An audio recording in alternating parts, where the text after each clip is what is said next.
ఈ రోజున అదే పాలు 80 రూపాయలు. అంటే 10 రూపాయల పాలు 80 రూపాయలు 10 సంవత్సరాలు అంటే ఎన్ని రెట్లు పెరిగింది? ఎక్కడికి ఎంత దూరం వెళ్తున్నాడు ఆయన?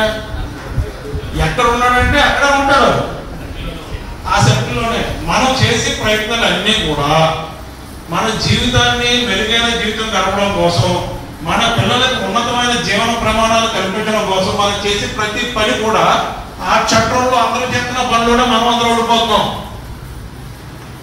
దానికి బయటకు వచ్చి మనం ఆలోచించాలి. సార్ చెప్పారు, పిల్లలకు మంచి జీవితం ఇవ్వాలి, బాగా చదివించాలి. మనందరికీ ఆ గోల్ ఉందా లేదా? ఈ 11,000 దగ్గర మీరు ప్రతి బ్లౌజ్ తీసుకుంటే మంచిది. చాలా మంది ఆ బ్లౌజ్ ఇలా జోబులో పెట్టేసుకుంటారు. ఆ ఫోల్డ్ చేసి జోబులో పెట్టుకోవడం వల్ల దాని యొక్క టైలింగ్ కెపాసిటీ పెరిగిపోయి చిరిగిపోతాం. సో దానికి ఆ బ్లౌజ్ కి ఏమవుతుందంటే మధ్య మధ్యలో గ్యాప్స్ వస్తూ ఉంటాయి. మన 11 kV కానీ 33 kV నేను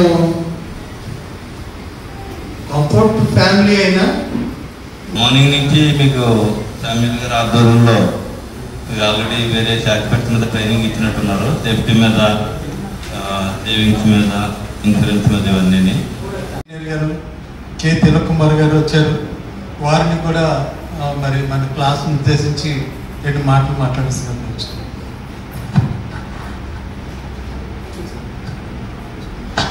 థ్యాంక్ యూ అండి. ఈరోజు ఫస్ట్ టైం మన షిఫ్ట్లో పనిచేస్తున్న షిఫ్ట్ ఆపరేటర్స్కి, వాళ్ళ ఫ్యామిలీ మెంబర్స్కి ట్రైనింగ్ ఇవ్వడం ఫస్ట్ బ్యాచ్ కదండి. ఫస్ట్ బ్యాచ్ మేమంతా కూడా మా సిఎండి గారికి థ్యాంక్స్ చెప్తాం. ఎందుకంటే భద్రత అనేది ఒక ఇండివిజువల్ ఎంప్లాయీకి చెప్తుంటే అది మైండ్ సెట్లోకి వెళ్ళడం లేదు. ఫ్యామిలీ మెంబర్స్ని కూడా కూర్చోబెట్టి ఇలాగ 1 డే ఒక ట్రైనింగ్ ఇవ్వడం అనేది మా chairman and managing director Shri I Prithvi Teja గారు, ఆయన ఐఏఎస్ ఆఫీసర్, మంచి ర్యాంకర్, చాలా డిసిప్లైన్ స్టూడెంట్. అయినా 10th స్టేట్ ఫస్ట్ వచ్చింది, ఆయనకి ఇంటర్మీడియట్ స్టేట్ ఫస్ట్ వచ్చింది, ఐఐటిలో ఆల్ ఇండియా జేఈఈ టాపర్. తర్వాత సౌత్ కొరియాలో జాబ్ వచ్చింది ఆయనకి, సంవత్సరానికి 1 కోటి రూపాయల ప్యాకేజ్. అది వదులుకొని మళ్ళీ సివిల్ సర్వీస్ రాశారు. ఫస్ట్ అటెంప్ట్లో ఆల్ ఇండియా 24th. అంటే ఇది చదువుకు సంబంధించిన ఆయన డిసిప్లైన్. ఆయన ఎలక్ట్రికల్ ఇంజనీరింగ్ చదివారు. ఆయన టేబుల్ మీద Tamil Nadu electricity board engineering manual ఉంది. అంటే ఆయనకి ఈరోజు కూడా ఇంట్రెస్ట్ సబ్జెక్ట్ చదవడం అంటే. రెండవది ఏంటంటే ఆయన ఏది చదివినా సంపూర్ణంగా చదువుతారు. ఆయనకున్న లక్షణం ఏంటంటే ఒక పుస్తకం ఇస్తే సంపూర్ణంగా చదువుతారు. ఆయన సంపూర్ణంగా చదివిన తర్వాత మనల్ని సంపూర్ణంగా పనిచేయాలి అని ఆశిస్తారు. ఆయనకున్న ఏకైక కోరిక మనం సంపూర్ణంగా పనిచేయాలి. శక్తి మేర, ఎంత బద్దగించకుండా ఎంత శక్తి ఉంటే అంత శక్తి మేర సంపూర్ణంగా పనిచేయాలని కోరుకుంటారు. కాబట్టి ఈ సంపూర్ణంలో భద్రత కూడా కలిపి ఉంది. ఈ రేమండ్ షోరూంలో కంప్లీట్ మ్యాన్ అంటారు. అంటే ఆ పెళ్లికి సూట్ కొనుక్కున్నప్పుడే కంప్లీట్ మ్యాన్ అవుతుంది, అంటే భార్య వచ్చినప్పుడే.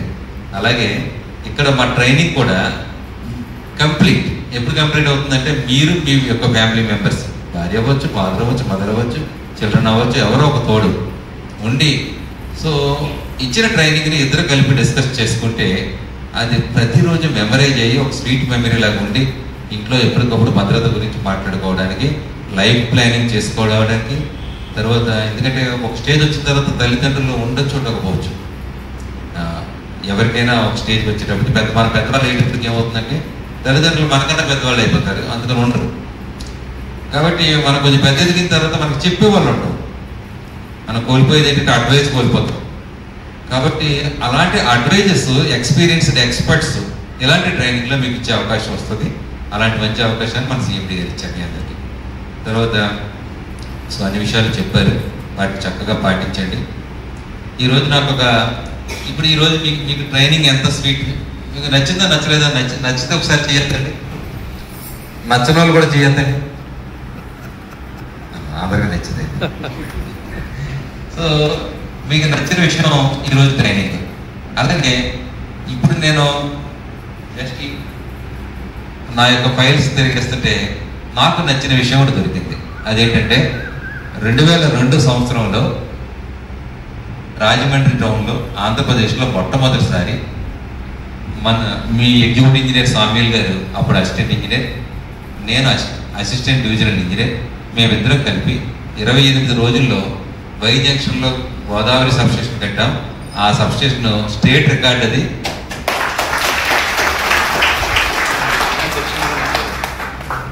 ఆ సబ్స్టేషన్కి సంబంధించిన ఎస్టిమేట్ ఒక కాపీ స్వీట్ మెమరీగా ఉంచుకున్నాను. అది ఈ రోజు నాకు దొరికిందండి మా ఇంట్లో. సో మీ దగ్గర కూడా ఉండదు అనుకుంటున్నాను. ఐ థింక్ ఉందా? ఓకే. సో ఒక సబ్స్టేషన్ 28 రోజుల్లో కట్టినప్పుడు జనరల్గా చాలా మేము కట్టిన తర్వాత చాలా చోట్ల కట్టారు సబ్స్టేషన్ 28 డేస్లో. కానీ ఈ సబ్స్టేషన్ యొక్క గ్రేట్నెస్ ఏంటంటే అది సబ్స్టేషన్ బిల్డింగ్ ఒకటే కాదు, అది సబ్స్టేషన్తో పాటు సెక్షన్స్ కలిపి కట్టాం 28 రోజుల్లో. 28 రోజుల్లో మీరు ఇల్లు పట్టుకుంటారు ఎవరన్నా? అంత ధైర్యం ఉందా? లేదు. 28 డేస్లో హౌస్ కట్టినప్పుడు, ఆ బిల్డింగ్ కట్టినప్పుడు, అప్పుడు మా డిఈగా పనిచేసిన డిఈ గారు, నువ్వు కడుతున్నావు, క్రింద కనుక కన్సల్టేషన్ చేసుకోకపోతే బిల్డింగ్ స్లాబ్ వేసినప్పుడు స్లాబ్ డౌన్ అవుతుంది, డౌన్ అయినప్పుడు స్లాబ్ పెరాబోలిక్ అవుతుంది, పెరాబోలిక్ అయిన తర్వాత పైన వాటర్ స్టాగ్నేషన్ ఉంటుంది, స్టాగ్నేషన్ అయిన తర్వాత వాటర్ మళ్ళీ కింద కారుతుంది అని చెప్పి. అప్పుడు ఏం చేయాలి? అప్పుడు నేను అడిగాను, ఏం చేయాలండి? ఏం చేయాలంటే క్రింద కన్సల్టేషన్ స్ట్రాంగ్గా చేయాలన్నారు. సరే, ఆ సబ్స్టేషన్ డిపార్ట్మెంట్ కట్టిన అప్పట్లో సామ్యూల్ గారు సొంతంగా 50,000 రూపాయల పైన లేదా ₹1,00,000 పైన సొంత డబ్బులు కూడా ఖర్చు పెట్టేశారు దానికి. నేను ఓన్లీ కాస్త బుర్ర బాడీ సహకారం చేసుకున్నాను. ఎలాగంటే ఉదయం 4 గంటలకు వెళ్ళి గొట్టం పెట్టి ఆ గ్రౌండ్ కన్సల్టేషన్ 6 గంటలకు వర్కర్స్ వచ్చేవారు. వర్కర్స్ వచ్చే లోపల నేను గ్రౌండ్ అంతా కూడా వాటర్తో తడిపి ఫుల్గా క్యూరింగ్ చేసి కన్నాలు గుణపంతో పెట్టి కన్నం చేసి దాన్ని కన్సల్టేట్ చేశాను. ఆ బిల్డింగ్ ఇప్పుడు కూడా వెళ్ళండి చూసుకుంటాను. ఆ బిల్డింగ్ ఎలా చూస్తాను, ఏమైనా కారుతుందా, పెరాబోలిక్ అయిందని. అవ్వలేదు. ఇప్పుడు 25 అంటే 23 ఇయర్స్ అయింది. సో అది ఒకటంటే ఆ 28 రోజుల్లోనే అప్పట్లో అక్కడ ఒక బిల్డింగ్ ఉంది. అదేంటంటే ట్రాన్సిట్ అకామిడేషన్. పూర్వం బస్సులు లేని కాలంలో సెంట్రల్ జైలు నుండి సాయంత్రం ఖైదీలు విడిచిపెడితే వాళ్ళు సెంట్రల్ జైలు నుండి ఆ బిల్డింగ్ లోపలికి వచ్చి నైట్ అక్కడ పడుకొని మార్నింగ్ బస్సెస్ ఉంటాయో లేదంటే ట్రాన్స్పోర్ట్ ఉంటుంది అప్పుడు ఇట్లా బళ్ళు మరొకటి. సో మార్నింగ్ లేచి మళ్ళీ వాళ్ళ ఇళ్ళకి వెళ్ళేవారు అనమాట. సెంట్రల్ జైలు ఖైదీలకి అది ట్రాన్సిట్ అకామిడేషన్ బిల్డింగ్ అనమాట. సో ఆ బిల్డింగ్ని కూల్చి కొత్త బిల్డింగ్ కట్టాలి. అది బ్రిటిష్ కాలం నాటి బిల్డింగ్. అండ్ సో సామ్యూల్ గారు ఏం చేశారంటే రాజమండ్రిలో ఉన్న మొత్తం అందరూ క్వారీ ఓనర్స్ని చాలా మందిని పిలిచారు. ఆయనకి మంచి ఫ్రెండ్స్ ఉండేవారు. మీరు ఒక్కొక్కరు ఒక డ్రెడ్జర్ తీసుకురండి అని చెప్పి మన అదే జేసీబీలు అంటాం కదా, వాటిని తీసుకొచ్చి మార్నింగ్ నుండి డే లేదు నైట్ లేదు, అది కంటిన్యూస్గా బిల్డింగ్ కూలుస్తూనే ఉన్నాం, లారీలు వస్తూనే ఉన్నాయి, ఆ మెటీరియల్ వెళ్తూనే ఉంది. అలాగే 2-3 డేస్ కంటిన్యూస్గా, అంటే 28 రోజుల్లో 2-3 రోజులు మాకు ఆ బిల్డింగ్ పోల్చడానికి పోయింది. సో బిల్డింగ్ పోల్చడం, మరలా బిల్డింగ్ స్టార్ట్ చేయడం, అంతేకాకుండా 5.7 kilometres 33 cable line Mallaipeta substation నుండి గోదావరి సబ్స్టేషన్ వరకు స్పన్ పోల్స్తో 5.7 కిలోమీటర్స్ లైన్ అదే టైంలో మళ్ళీ చేసాం. ఈ 5.7 కిలోమీటర్స్ లైన్ చేసినప్పుడు మల్లైపేట సబ్స్టేషన్ వెనక రాక్ ఉంది. ఏదైనా అన్ని చోట్ల మనకి మట్టి ఉంటే తవ్వి చేసుకోవచ్చు, అక్కడ రాక్ ఉంది.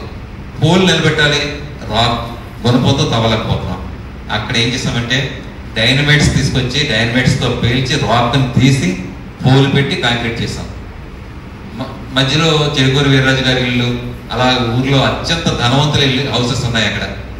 వాళ్ళు ఏమన్నారంటే మా వీధి నుంచి మీరు 33 వెళ్ళడానికి వెళ్ళలేదన్నారు.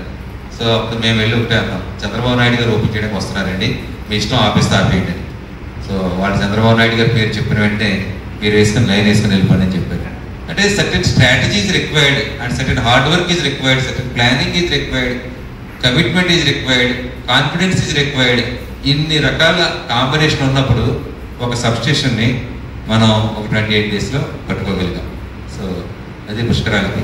అంటే ఇది ఎందుకు చెప్పారంటే ఒక స్వీట్ మెమరీ అంటే ఎలా ఉండాలంటే ఎంతకాలమైనా మైండ్లో స్ట్రాంగ్గా కాంక్రీట్గా ఉండాలి. అలాగే ఈరోజు మీకు భద్రత గురించి కానీ మీ లైఫ్ ప్లానింగ్ గురించి కానీ, మరి మీ పిల్లల ఎడ్యుకేషన్ గురించి కానీ, ఇంక ఏదేమైనా వాట్ ఎవర్ ఇట్ మేబీ ఈరోజు మీరు విన్నదానికి అడిషనల్గా మీరు ఇంకా ఎప్పటికప్పుడు నేర్చుకొని మాట్లాడుకొని మీరు ఇంట్లో కూల్గా మాట్లాడుకోవాలి. మా ఎలక్ట్రికల్ డిపార్ట్మెంట్లో మేమంతా కూడా ఒకటి వాళ్ళందరికీ అలవాటు ఏంటంటే ఫోన్ చేస్తే ఆఫీస్లో కూడా ఫోన్ పెట్టేయి అంటాం మేము, అంతేనా? అంతకన్నా మౌనంగా అందంగా మాట్లాడడం మేము. సో అంత స్పీడ్ అక్కర్లేదు, నెమ్మదిగా కూడా మాట్లాడుకోవచ్చు. అలాగే ఇంటికి వెళ్ళిన తర్వాత మాట్లాడుకుంటూ నిరంతరం ఒకరికొకరు చర్చించుకుంటూ ఆనందంగా ఉంటూ మంచి స్థాయికి వెళ్ళాలని మీ పిల్లలు మీ భవిష్యత్తు బాగుండాలని కోరుకున్నాను. సైకిల్ మీద వచ్చి వ్యాయామం సెంటర్లో కొబ్బరికాయలు అమ్ముకునేవారు. ఉదయం వస్తే 6 గంటలకు వస్తే 8:30-9 కల్లా కొబ్బరికాయలు అమ్మేసుకుంటే ఆయనకి అప్పట్లోనే ఒక 300-500 రూపాయలు మిగిలేదు రోజు. మళ్ళా ఇంటికి వెళ్ళిన తర్వాత ఆ నర్సరీలో పనిచేస్తూ ఆ మొక్కలు తయారు చేసుకుని ఆ మొక్కలు మళ్ళీ వాటిని అమ్ముకుని అలా చేసుకుంటే గ్రాడ్యువల్గా ఆయన అంటే 30-35 ఇయర్స్ బ్యాక్ స్టోరీ చెప్తున్నాను.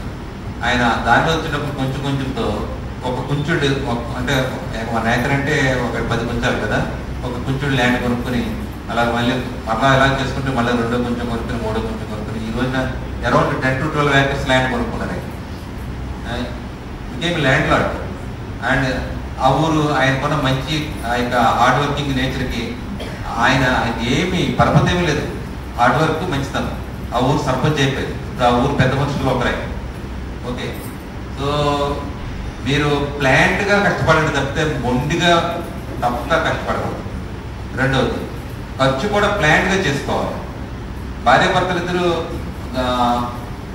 రైతు బజార్కి వెళ్ళి మీలో ఎంతమంది కూరగాయలు కొంటున్నారు చేతులు ఎత్తండి. Very good. రైతు బజార్కి వెళ్ళి మీరు కూరగాయలు కొనుక్కుంటే 50% ఎక్స్పెండిచర్తో బెస్ట్ క్వాలిటీ మీ కూరగాయలు వస్తాయి.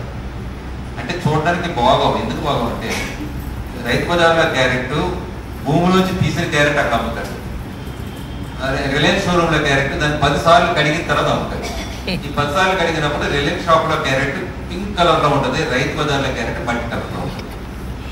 మనం ఇంటికి కడుక్కుంటే same carrot, there is no difference. But rate తీసుకుంటే మీకు 30-40% తక్కువ వస్తుంది రైతు బజార్లో. సో అలాగా మీకు ఏంటంటే కొంచెం ప్లాన్డ్గా డబ్బుల్ని ఇలా ఇసిరేయద్దు. డబ్బులు కొంచెం జాగ్రత్తగా ఖర్చు పెట్టుకోవాలి. ఇంకొకటి ఏంటంటే పర్టికులర్లీ మన ఆంధ్రాలో ఉన్న ఒక ఏకైక మైనస్ పాయింట్ ఏంటంటే లోయర్ క్యాడర్లో ఉన్న వాళ్ళ లైఫ్ స్టైల్ అంటే హైయెస్ట్ క్యాడర్లో ఉన్న లైఫ్ స్టైల్ ఒకేలా ఉంటుంది. ఎలా అంటే లోయర్ క్యాడర్లో ఉన్న వాళ్ళు నెలకి 10,000 రూపాయలు ఖర్చు పెట్టారు అనుకోండి, ఆ హైయెస్ట్ క్యాడర్లో ఉన్న వాళ్ళు కూడా 50,000 అంతో కిందికి ఖర్చు పెట్టేస్తారు. అంటే హైయెస్ట్ క్యాడర్లో వాళ్ళకి 50,000 ఎందుకు అవుతుందంటే ఎక్కువ హోటల్లో తింటారు కాబట్టి. సో అది చూసి వీళ్ళు కూడా హోటల్కి తినడం మొదలు పెడతారు. అలా తినక్కర్లేదు. మీకు కావాలనుకుంటే కొంచెం కష్టపడి పెసరట్లు అన్నిటికన్నా బెస్ట్ టిఫిన్ ఏంటంటే పెసరట్టు, దోశ కూడా మీరు ఖర్చు పెట్టుకొని ఇంట్లో కాస్త జాగ్రత్తగా వండుకొని చేసుకోండి. మీరు ఇంట్లో చేసుకుంటే అంతకన్నా సగం ఖర్చుతో నెయ్యితో బిర్యానీ చేసుకోండి. సగం ఖర్చు, అంతకుమించి ఏంటి. మంచి పాలు కొనుక్కున్నారు, కాస్తంత తోడు పెట్టుకుని మేగడ పక్కకు తీసి దాన్ని కాల్చుకుని మీరు నెయ్యి వేసుకుంటే మార్కెట్లో ఉన్న కల్తీ నెయ్యి కన్నా మీ ఇంట్లో ఉన్న నెయ్యి బెస్ట్ నెయ్యి. అంటే కొన్ని ప్రాక్టీసెస్ మీరు చేసుకుంటే మీరు నిజంగా చెప్పాలంటే హోటల్లో తిన్న వాళ్ళకన్నా 100 రెట్లు క్వాలిటీ కూడా మీ ఇంట్లోనే ఉంటుంది. ఖర్చు తగ్గించుకోండి, క్వాలిటీగా లైఫ్ మంచి క్వాలిటీగా హ్యాపీగా ఉంటుంది. Thank you.